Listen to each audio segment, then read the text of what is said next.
Welcome back to my channel बच्चों। आज हम पढ़ रहे हैं प्रश्नावली 1.3। देखो उसका पहला सवाल क्या है कि निम्नलिखित भिन्नों को दशमलव रूप में लिखिए और बताइए कि प्रत्येक का दशमलव प्रसार किस प्रकार का है। तो आपको पहली एक भिन्न दी हुई है 36/100। ये एक भिन्न दे रखी है, ये कह रहा है कि इसको पहले दशमलव रूप में लिखो और फिर बताओ कि ये जो दशमलव का जो प्रसार है वो किस प्रकार का है। तो देखो कैसे करेंगे। देखो 100 का जब हम 36 में भाग देंगे तो 36 के नीचे कितनी जीरो है, 2 जीरो है, तो 2 संख्या छोड़ के ऊपर पॉइंट लगा देंगे तो 0.36। ये देखो पूरा खत्म हो रहा है। हमने जब 100 का भाग दिया 36 में तो पूरा पूरा जा रहा है 0.36 बार। तो जब पूरा पूरा भाग चला जाता है तो वो कौन से प्रकार का होता है, शांत दशमलव। कौन सा होता है वो, शांत दशमलव। तो ये हो जाएगा आपका शांत दशमलव। ठीक है बच्चों, ये हो गया आपका शांत दशमलव प्रकार। ठीक है, दूसरा है आपका 1/11। 1/11 देखो जब 11 का भाग जब आप एक में दोगे, आप अपनी रफ कॉपी में देके देखना, जब 11 का भाग जब आप एक में दोगे तो वो जाएगा 0 पॉइंट, देखो 0 फिर एक 0 बढ़ गई तो 0.9। ठीक है, फिर 0 फिर 9, इस तरह से जाता जाएगा ये 0.9 0.9 0.9। और ये क्या है, चलता जाएगा। ठीक है, 0.9 0.9 0.9 इस तरह से क्या है, चलता जाएगा, पूरा भाग नहीं जाएगा कभी भी।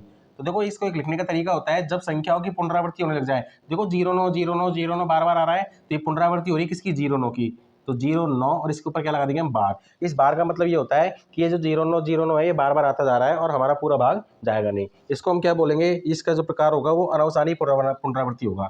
इसका नाम क्या होगा, अनावसानी पुनरावृत्ति। इस दशमलव का प्रकार कौन सा है, अनावसानी पुनरावृत्ति। देखो पुनरावृत्ति हो रही कि नहीं हो रही, इसमें पुनरावृत्ति हो ही रही है। 0.9 की क्या हो रही है, बार बार पुनरावृत्ति हो रही है। तो 0.9 0.9 0.9 आ रहा है ना, तो इसकी पुनरावृत्ति हो रही है। ठीक है, नेक्स्ट सवाल हमारा है 4 सही 1/8।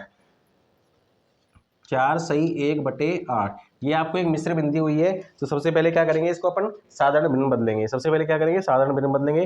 देखो साधारण भिन्न में बदलने का तरीका क्या है कि पहले जो हर दिया होता है उसको साइड वाली संख्या से गुणा करते हैं। तो 8 को आप 4 से गुणा करोगे, 8 चौक 32। 32 में फिर जो अंश होता है उसको जोड़ते हैं। तो 32 में एक जोड़ोगे कितना हो गया, 33।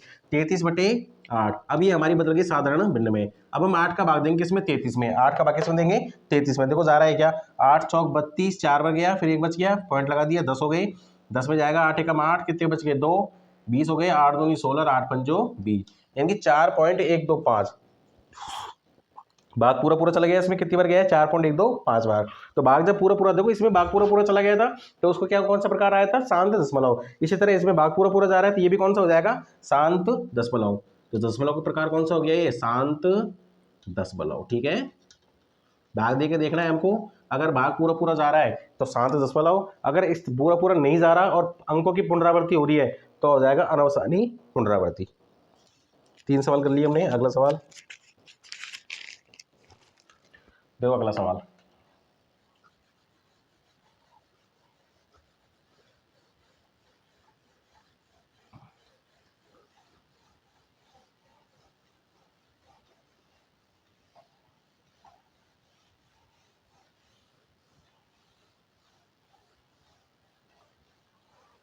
देखो चौथा।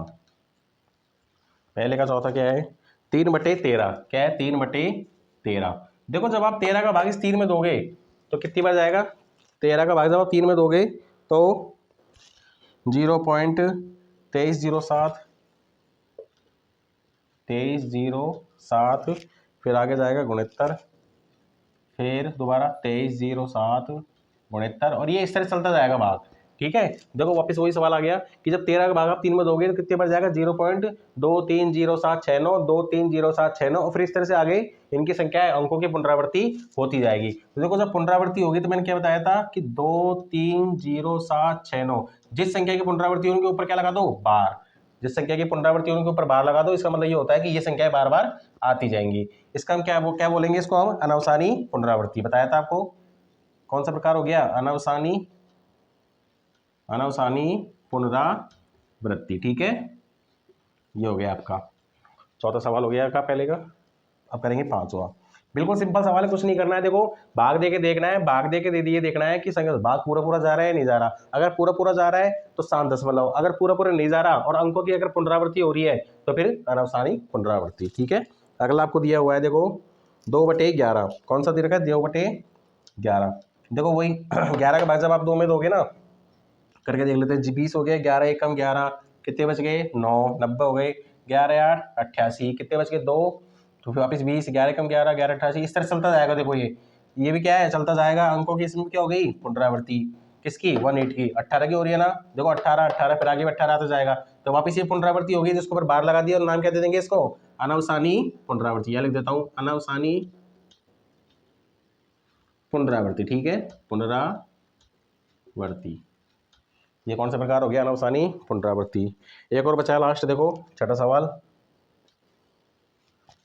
329/400, 329/400, ठीक है। तो अपन क्या करेंगे, सबसे पहले या तो डायरेक्ट आप 400 का भाग दे लो साइड में, या फिर पहले 4 से काट लो आप इसको, ठीक है। 4 से काटोगे ना तो देखो कितनी बार कट जाएगा, ये तो हो गया 100 बार। तो इसको जब काटोगे 4 8 32, कितना बच गया 4 दूनी 8, कितना बच गया 1 10 हो गई, 4 दूनी 8, 4 पंजो 20, यानी कि 82/82.25/100। अब देखो पॉइंट पॉइंट कटा दो, यहाँ से पॉइंट हटाओगे तो क्या करेंगे, पॉइंट का आगे दो संख्या 2 0 लगा दो। अब देखो एक साथ लगा दो, 1 2 3 4, 1 2 3 4, तो 0.8225। देखो पूरा पूरा भाग जा रहा है इसमें, इसमें देखो पूरा पूरा भाग जा रहा नहीं जा रहा। सबसे पहले क्या किया हमने, 4 का भाग दिया दोनों में, 4 का भाग 400 में दिया, 100 पर गया, इधर दिया तो फिर मैंने यहाँ लिख दिया 82.25, फिर 100 एज इट इज लिख दिया। फिर क्या किया मैंने, जो पॉइंट था इसको हटा के पॉइंट का दो संख्या थी, दो जीरो लगा दिया। अब हम क्या करेंगे, एक साथ पॉइंट लगा देंगे। संख्या नीचे जीरो कितनी है, 1 2 3 4, तो 4 संख्या छोड़ के लगा दो, 4 संख्या छोड़ के लगाया आपने 0.8225, यानी कि पूरा पूरा भाग चला गया। जब पूरा पूरा भाग चला जाए तो कौन सा प्रकार होता है, वो शांत दशमलव। कौन सा प्रकार होता है, शांत दशमलव, ठीक है। ये आपका पहला सवाल कंप्लीट हो गया, देखो ठीक है, ये आपका पहला सवाल हो गया कंप्लीट। अब अगला करते हैं। देखो बच्चों, अगर मेरा पढ़ाना आपको पसंद आ रहा हो तो चैनल को सब्सक्राइब कर लें और वीडियो को लाइक ज़रूर करें, ठीक है बच्चों। और अगर कोई भी प्रॉब्लम लगती है तो आप कमेंट बॉक्स में कमेंट जरूर कर दें कि सर आपने ये सवाल समझाया था, ये हमें समझ नहीं आया, आप दोबारा बता दें, ठीक है।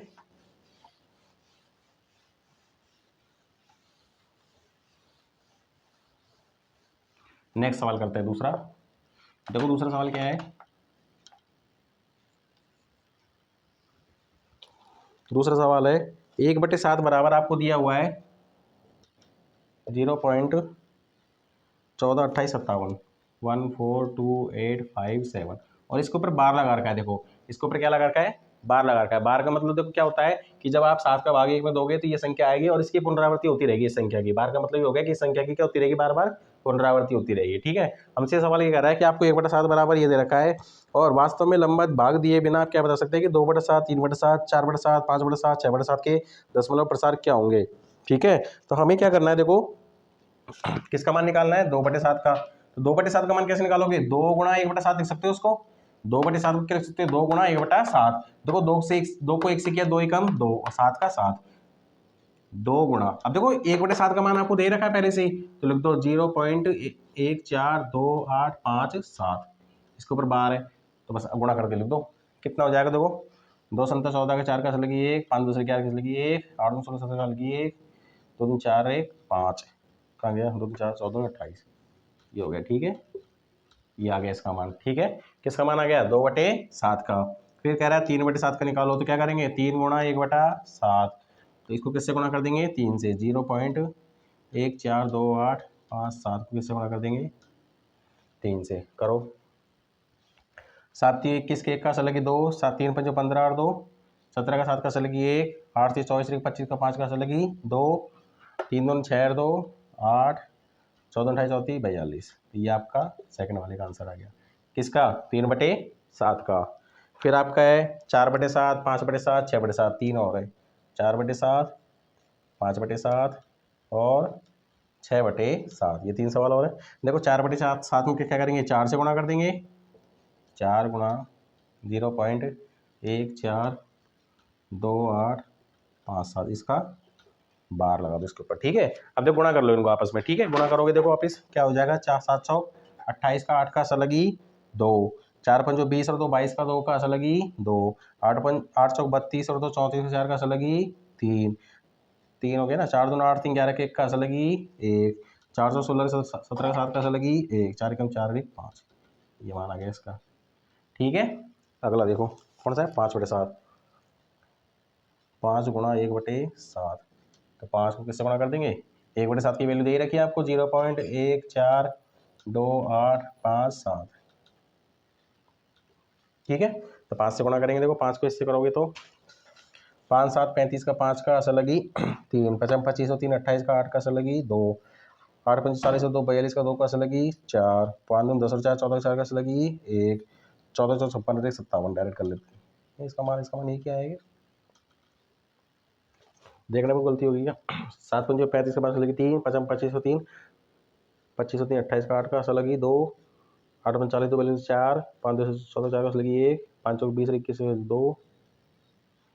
हाँ यहाँ गलती हुई कुछ, 5 2 10 और 4 14 का 4 का असर लगी 1, 5 चौक 20 और 1 21 का 1 का 21 का 1 का असर लगी 2, 5 1 5 और 2 7। हाँ ये हो गया, ठीक है ये हो गया। अगला देखो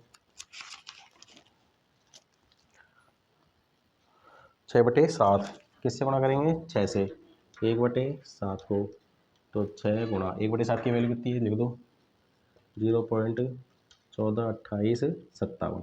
क्या करना है बेटा, गुणा करना है वापिस, है ना, तो गुणा करना जानते ही हो, कितना मान हो जाएगा, देखो इसको मैं लिख देता हूँ 85 71 42, 85 71 42। ठीक है, ये आपका मान आ गया 2 का, ठीक है। तो ये आपका क्या हो गया, दूसरा सवाल हो गया। देखो दूसरा सवाल कंप्लीट हो गया। क्या कह रहा था सवाल, कह रहा था कि 1/7 की वैल्यू आपको दी हुई है, तो 2/7 3/7 4/7 5/7 6/7 इनकी सबकी क्या निकालनी है, मान निकालने हैं, और बिना कोई भाग दिए। तो बिना भाग दिए कैसे निकालेंगे, 2/7 तो क्या लिख सकते हैं 2 गुणा 1/7, क्योंकि 2 गुणा को 1 से गुणा करेंगे 2 एकम 2 7 का 7। अब 2 को किससे गुणा करेंगे 1/7 की वैल्यू से, 2 गुणा 1/7 की वैल्यू कितनी है ये रही, इसको इससे गुणा किया तो ये आंसर आ गया। ऐसे 3/7 है, 3 को गुणा कर देंगे 4/7 में 4 को, 5/7 5 को, 6/7 6 को। ठीक है, ऐसे गुणा करते जाएंगे। अगला सवाल देखो तीसरा,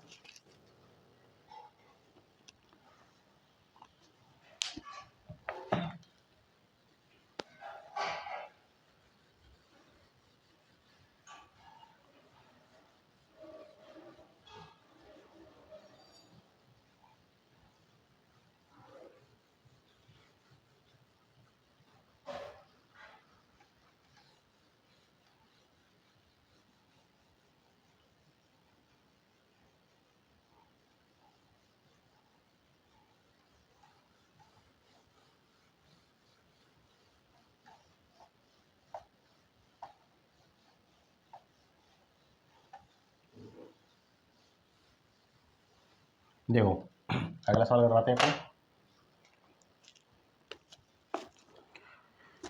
तीसरा क्या सवाल क्या कह रहा है कि निम्नलिखित को p/q में के रूप में व्यक्त कीजिए जहां p हो की पूर्णांक हो, q का मान 0 नहीं हो, 0.6 के ऊपर बार। ठीक है, ये एक दिया हुआ है, एक संख्या दी हुई है 0.6। इस बार का मतलब आपको बता ही दिया मैंने कि 6 को क्या है बार बार लिखते जाएंगे, इसकी पुनरावृत्ति हो जाएगी लेकिन इसका कोई अंत नहीं होगा। ठीक है ना, तो देखो 6 को अब क्या लिख सकते हैं अपन, हमें p/q के रूप में लिखना है इसको, तो माना x बराबर 0.6 के ऊपर बार। हमने क्या किया, इसको पूरे को किसके बराबर मान लिया, x के बराबर मान लिया। ठीक है, तो देखो क्या होता है 0. ऐसे लिख सकते हैं इसको, सही है ना, ये चलता जाएगा x बराबर, ठीक है, समीकरण नंबर इसको 1 दे देते हैं। अब अपन क्या करेंगे, दोनों पक्षों को 10 से गुणा कर देंगे। क्या करेंगे, दोनों पक्षों को 10 से गुणा करने पर। ठीक है, दोनों पक्षों को 10 से गुणा करेंगे। देखो बच्चों, इसको x को जब 10 से करोगे तो 10x। अच्छा, इसको जब आप 10 से करोगे ना, इस पूरे को जब आप 10 से करोगे तो क्या आ जाएगा, देखो 6.6666 ये चलता जाएगा इस तरह से, समीकरण नंबर 2। ये बात समझ में आ गई क्या, देखो जब इसको 10 से करोगे तो 10x हो गया, लेकिन जब इसको 10 से करोगे ना तो क्या हो जाएगा, इस 6 तो इधर आ जाएगा, पॉइंट इधर आ जाएगा। ठीक है, एक छोटा सा उदाहरण से बताता हूँ, देखो हो सकता है आपको समझ कम आया हो। जैसे मैंने यहाँ पे लिख दिया 0.66, ठीक है, इसको मैं 10 से गुणा कर रहा हूँ थोड़ी के लिए। ठीक है, तो देखो 0660, ठीक है, पॉइंट के बाद दो संख्या है, दो संख्या छोड़ के पॉइंट लगा दिए। देखो अब देखो 6 पॉइंट बना कि नहीं बना, मैंने भी ये लिखा था इस 6 को इधर लेके आए, पॉइंट इधर लेके, तो 6.60 बन गया, यहाँ पे 6.60। ठीक है ना, ये आगे चलता जाएगा इस तरह से। ठीक है, इसलिए अब क्या करेंगे, समीकरण 2 में समीकरण 1 घटा देंगे। समीकरण 2 में से लिख देते हैं, 2 में से समीकरण 1 घटाने पर। देखो समीकरण 2 में से समीकरण 1 घटाओगे तो समीकरण 2 में इधर तो क्या है 10x है, इधर क्या है x है, x बराबर इधर क्या है 6.666 चलता जा रहा है, माइनस करोगे किसको 0.6666 चलता जाएगा। तो क्या बचेगा देखो यहाँ पे जब 6.666 में से 0.666 घटा दोगे तो ओनली 6 बचेगा, क्योंकि पॉइंट के बाद में ये सारी संख्या जो है पॉइंट के बाद ये सारी संख्या तो कैंसिल हो जाएंगी, जीरो हो जाएंगी। क्या बचेगा ओनली 6। 10x में से एक x गया तो 9x, यहाँ से x बराबर क्या हो जाएगा 6/9। ठीक है, एक आंसर दिया हो गया। छोटा करना चाहो तो इसको 2/3 भी लिख सकते हो। ठीक है, तो क्या लिख दिया हमने देखो 0.6 के ऊपर बार था, इसको हमने भिन्न के रूप में लिख दिया क्या 6/9 या फिर 2/3। ठीक है, दोनों आंसर सही है, उतार लो।